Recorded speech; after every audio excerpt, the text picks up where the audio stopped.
Desde os anos 90 nós não conversávamos sobre racionamento de energia, desde os anos 90 ali a gente não conversava sobre crise energética, sobre apagão, sobre aumento de conta de luz, e agora a gente volta a falar sobre essas questões. Como é que estão os mananciais? Os reservatórios estão atingindo seus níveis mínimos, né, de operacionalidade, 30%, 20%. Quem gerencia os reservatórios é o Operador Nacional do Sistema, que faz isso de forma independente, em conjunto, inclusive, com a ANA, que é a Agência Nacional das Águas, que é quem faz a gestão das águas, porque a água ela não serve só para gerar energia, ela serve para a gente tomar aí nas cidades, né, cozinhar, tomar banho, para turismo, nos rios, nos lagos das usinas, a piscicultura, cultivo aí dos peixes, e ela serve também para preservar o meio ambiente e a agricultura também.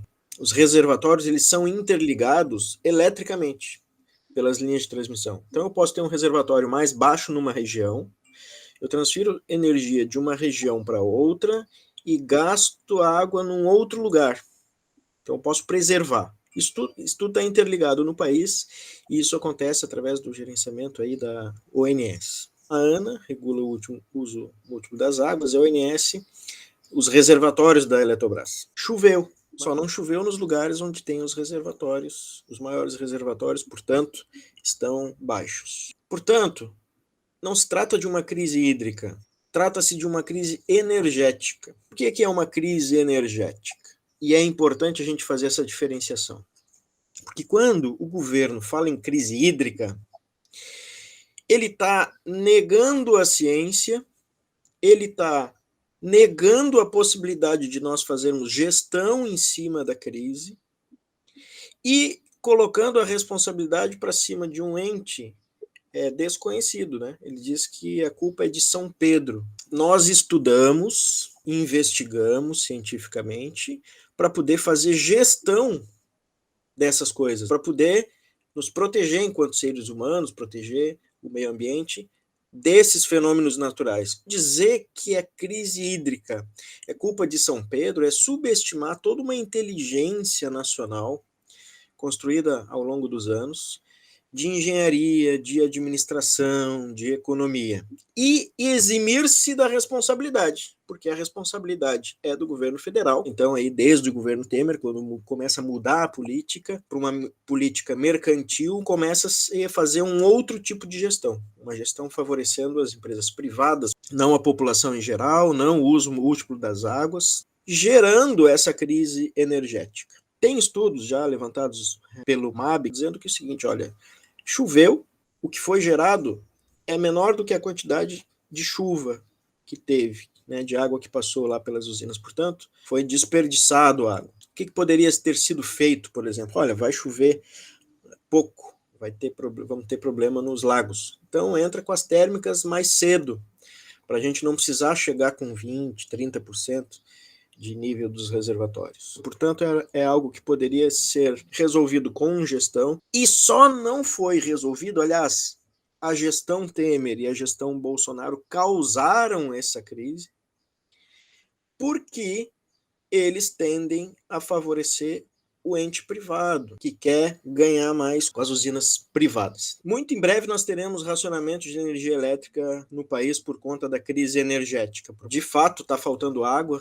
nas maiores usinas do país e também não foram realizados investimentos. Política de baixo investimento, de investimento em energia mais cara, inclusive, que é o exemplo das térmicas. Poderia ter sido investido em eólica, poderia ter sido investido em solar, investido em mais hidrelétrica, mas optou-se por não fazer investimento e a partir de 2016. Embora a Eletrobras tenha 4 bilhões em caixa, né, e o governo esteja, inclusive, dizendo que uma das justificativas é que ela não tem capacidade de investimento. Ora, 4 bilhões em caixa dá para investir. E foi feito um mau gerenciamento da energia. Rapidamente precisa se fazer investimento, retomar o crescimento do setor de energia elétrica do país. E quem pode fazer isso é a iniciativa do Estado. Isso não ocorre em curtíssimo prazo, né? Portanto, nós teremos problemas. É possível possível reverter os maus feitos aí com o meio ambiente, por exemplo. Precisa fazer um grande processo de reflorestamento,